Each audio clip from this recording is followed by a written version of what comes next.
다 함께 사도신경으로 우리의 신앙을 함께 고백하겠습니다. 나는 전능하신 아버지 하나님 천지의 창조주를 믿습니다. 나는 그의 유일하신 아들 우리 주 예수 그리스도를 믿습니다.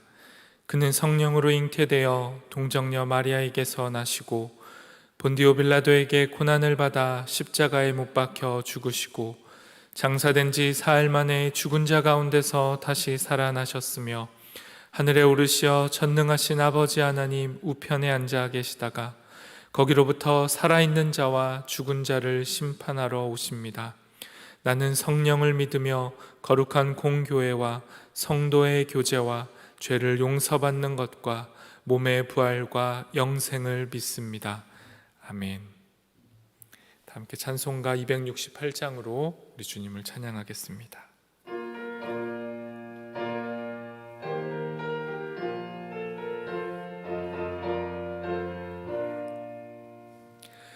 죄에서 자유를 얻게 함은 보혈의 능력 주의 보혈 시험을 이기고 승리하니 참 놀라운 능력이로다. 주의 보혈 능력이 또다. 주의 피 믿으오. 주의 보혈 그 어린 양의 매우 귀중한 피로다. 육체의 정욕을 이길 힘은 보혈의 능력 주의 보혈 정결한 마음을 얻게 하니 참 놀라운 능력이로다. 주의 보혈 능력이 또다. 주의 피 믿으오. 주의 보혈 그 어린 양의 매우 귀중한 피로다. 눈보다 더 희게 밝히는 것 보혈의 능력 주의 보혈 부정한 모든 것 밝히시니 참 놀라운 능력이로다. 주의 보혈 능력이 또다. 주의 피 믿으오. 주의 보혈 그 어린 양의 매우 귀중한 피로다. 구주의 복음을 전할 제목 보혈의 능력 주의 보혈 날마다 나에게 찬송 주니 참 놀라운 능력이로다. 주의 보혈 능력이 또다. 주의 피 믿으오. 주의 보혈 그 어린 양의 매우 귀중한 피로다. 오늘 우리에게 주신 하나님의 말씀은 갈라디아서 4장 1절에서 11절까지의 말씀입니다. 갈라디아서 4장 1절에서 11절까지 신약 305쪽에 있습니다.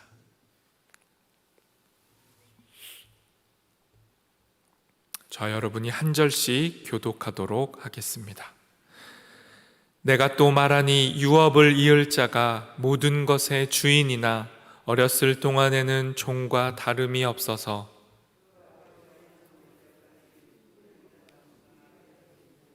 이와 같이 우리도 어렸을 때에 이 세상 초등학문 아래에 있어서 종노릇 하였더니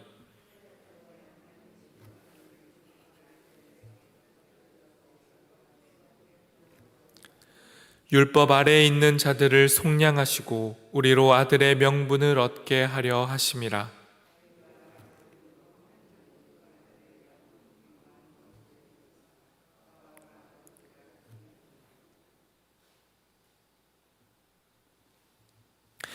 너희가 아들임으로 하나님이 그 아들의 영을 우리 마음 가운데 보내사 아빠 아버지라 부르게 하셨느니라.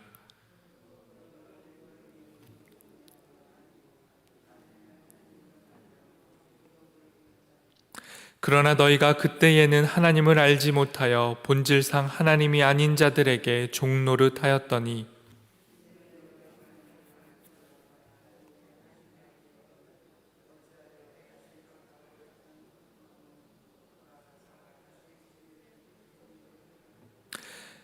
너희가 날과 달과 절기와 해를 삼가 지키니.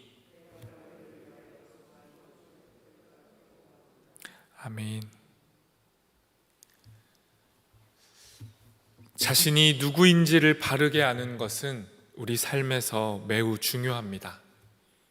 내가 누구인지를 알고 정체성을 갖고 살아갈 때 우리는 삶의 어려움과 혼란 속에서도 중심을 잃지 않고 다시 균형을 이루며 살 수 있기 때문입니다.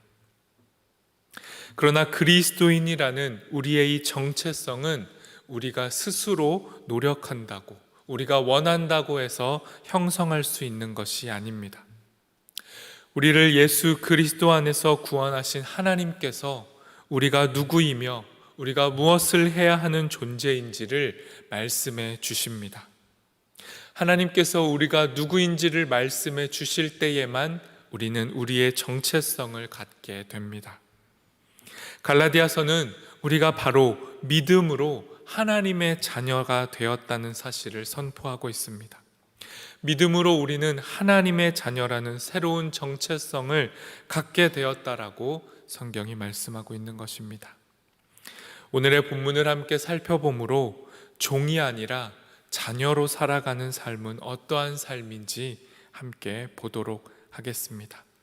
1절과 2절 말씀 제가 읽겠습니다. 내가 또 말하노니 유업을 이을 자가 모든 것의 주인이나 어렸을 동안에는 종과 다름이 없어서 그 아버지가 정한 때까지 후견인과 청지기 아래에 있나니.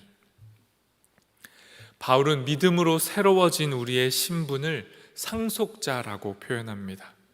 이 상속자는 아버지의 모든 재산을 물려받게 되고 훗날에는 모든 것의 주인이 되는 존재입니다. 하지만 어릴 때에는 종과는 다르지 않고 종과 다름이 없기 때문에 아버지께서 정해놓은 그 후견인과 청지기의 보호와 지시를 받아야 된다라고 말씀합니다. 이 당시에 후견인과 청지기는 주인을 대신해서 집안의 크고 작은 모든 일들을 관리했던 공적인 직함 중에 하나였습니다. 바울은 이 비유를 통해 은혜가 오기 전까지, 그 때가 이르기 전까지 율법 아래 놓여있던 사람들을 묘사하고 있는 것입니다. 하나님께서 정하신 그 은혜의 때가 이르기 전까지 우리 모두는 율법의 통제와 관리를 받으며 하나님 나라의 유업을 이어받을 하나님의 자녀, 상속자임에도 마치 종처럼 살아왔다라는 것을 설명하고 있는 것입니다. 3절 말씀 제가 읽겠습니다. 이와 같이 우리도 어렸을 때에 이 세상의 초등학문 아래에 있어서 종노릇 하였더니. 바울은 상속자의 어린 시절과 믿는 자인 신자들의 어린 시절을 겹쳐서 비교합니다. 상속자가 어린 시절에 보호자와 관리인의 아래 있었던 것처럼 믿는 자들도 전에는 세상의 초등학문 아래에서 종노릇했다라고 말씀합니다. 여기서 말하고 있는 이 초등학문이란 이 당시 헬라 철학에서 다루고 있었던 세상을 구성하는 질서, 우주의 원리와 같은 지식을 의미합니다. 그러니까 바울은 지금 율법의 지배를 받으며 율법을 통해서 세상을 이해하고 살아가는 방식을 이해하고 터득했던 이 초등학문, 이 유치한 교훈을 단호하게 비판하고 있는 것입니다. 하나님께서 허락하신 믿음이 아닌 다른 렌즈를 가지고 세상을 바라보고 이해하려는 이 모든 시도와 노력은 헛되고 헛된 초등학문, 유치한 교훈이라는 것입니다.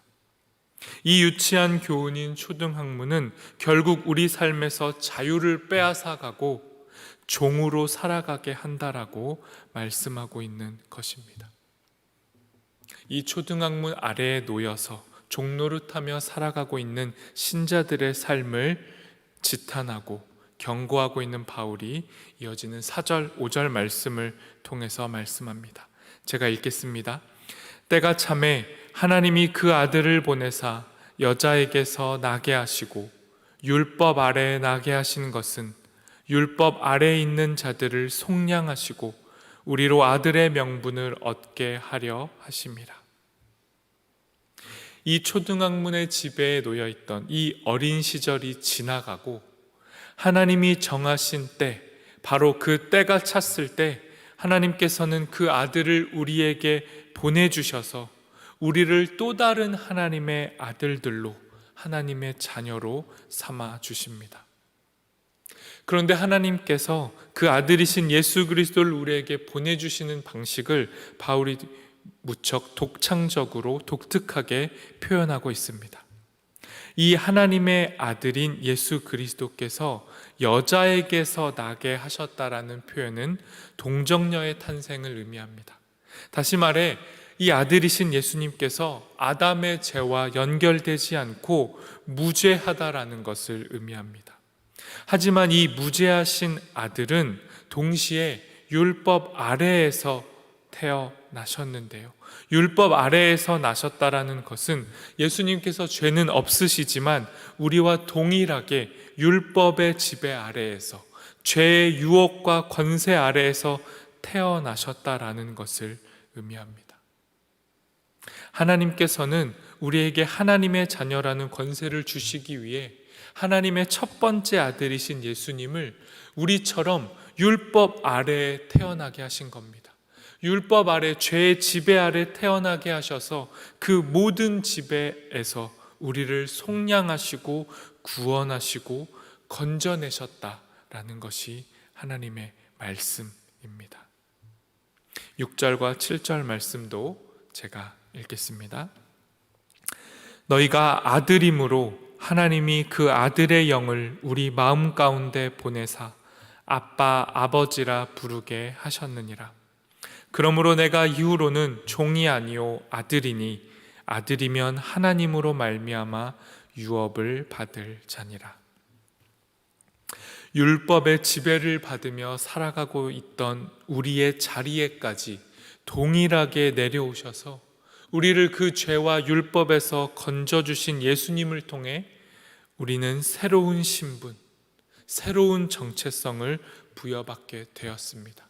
전에는 율법의 자녀, 종에 종속된 신분이었다라면 이제는 완전한 자유를 가진 하나님의 자녀가 된 것입니다.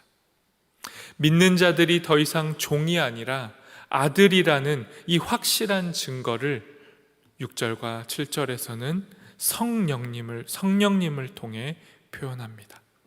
성령님께서 우리 마음속에 들어오셔서 하나님을 아빠, 아버지라 부르게 하십니다.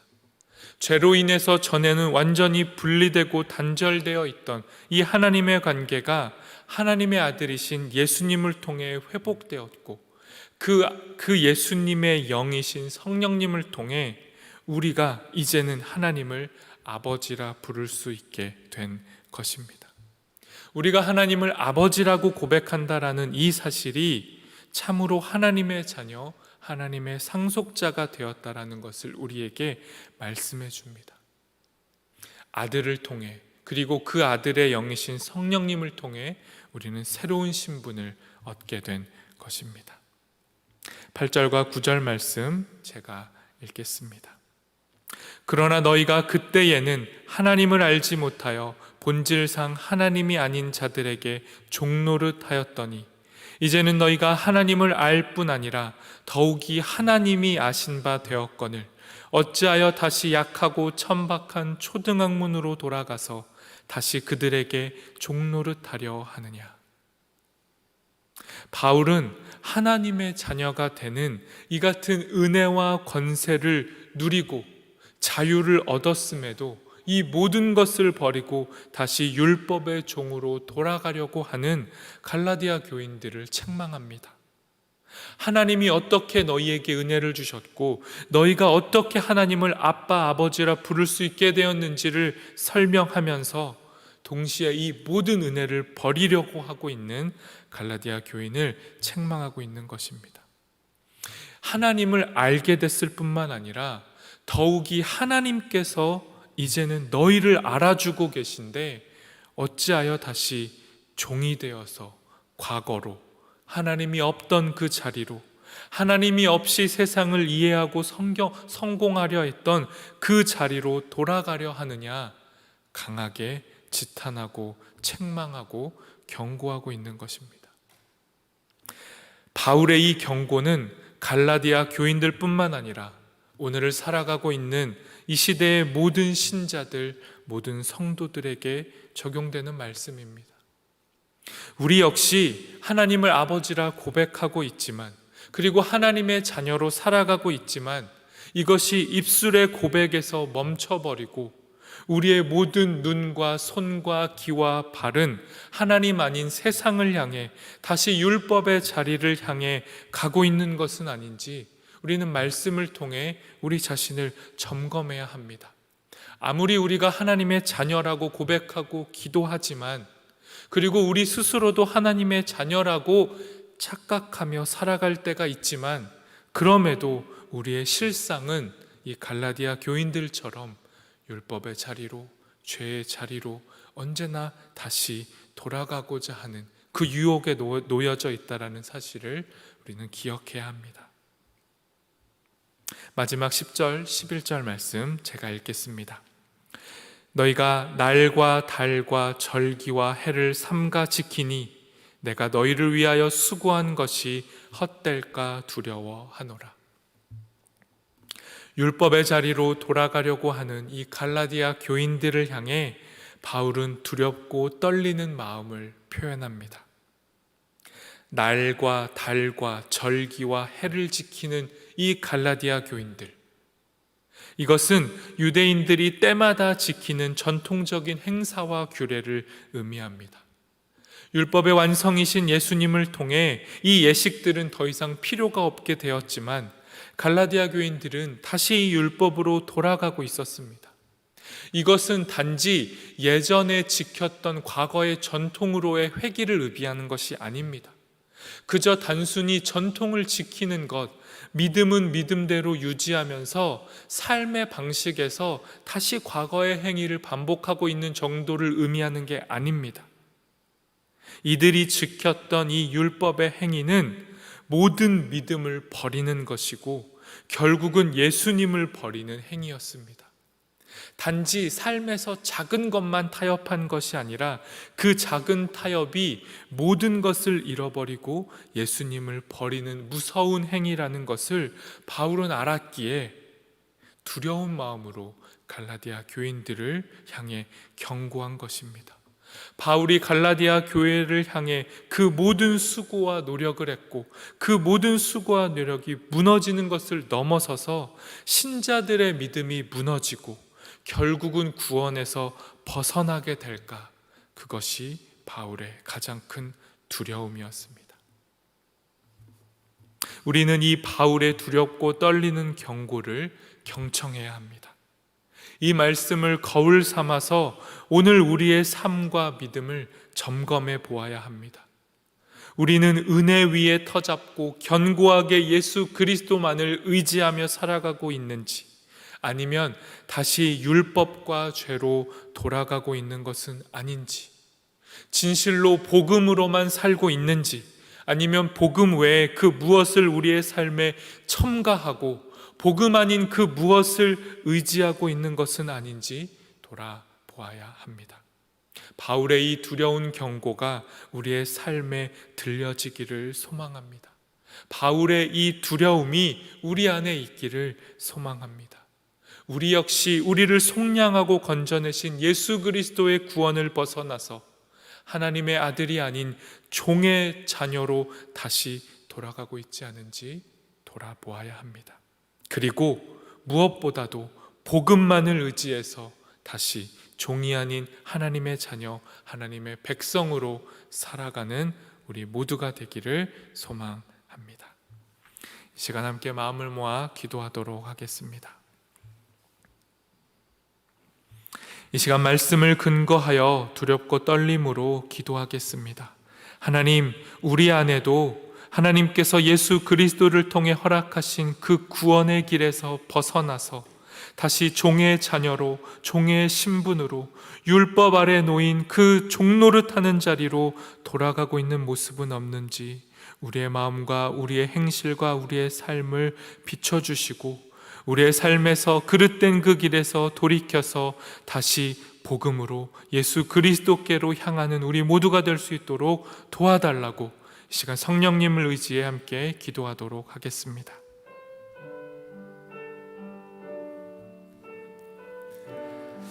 하나님, 우리의 삶을 돌아봅니다. 주님, 우리의 기도를 돌아보고 우리의 행위를 돌아보고 우리의 마음의 깊은 곳에 있는 그 뿌리를 돌아봅니다. 주님, 오늘 우리는 무엇을 근거로 하여 무엇을 통해 힘을 얻고 살아가고 있습니까? 주님, 우리의 삶의 구원과 원동력이 진실로 복음입니까? 믿음입니까?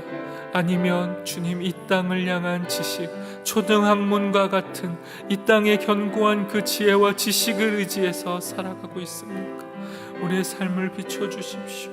주님, 우리의 모든 삶의 자리에, 성도들의 삶의 자리 가운데 오직 예수 그리스도의 복음이 중심되게 하셔서 하나님, 이 땅 불안하고 흔들리고 염려되는 삶일지라도 다른 것 의지하지 않고 오직 견고한 우리의 믿음의 뿌리이신 예수 그리스도만을 의지하여 살아갈 수 있도록 도와주시옵소서.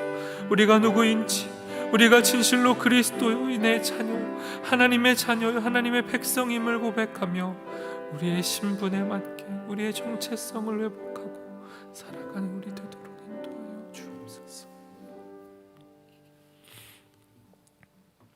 하나님, 감사합니다.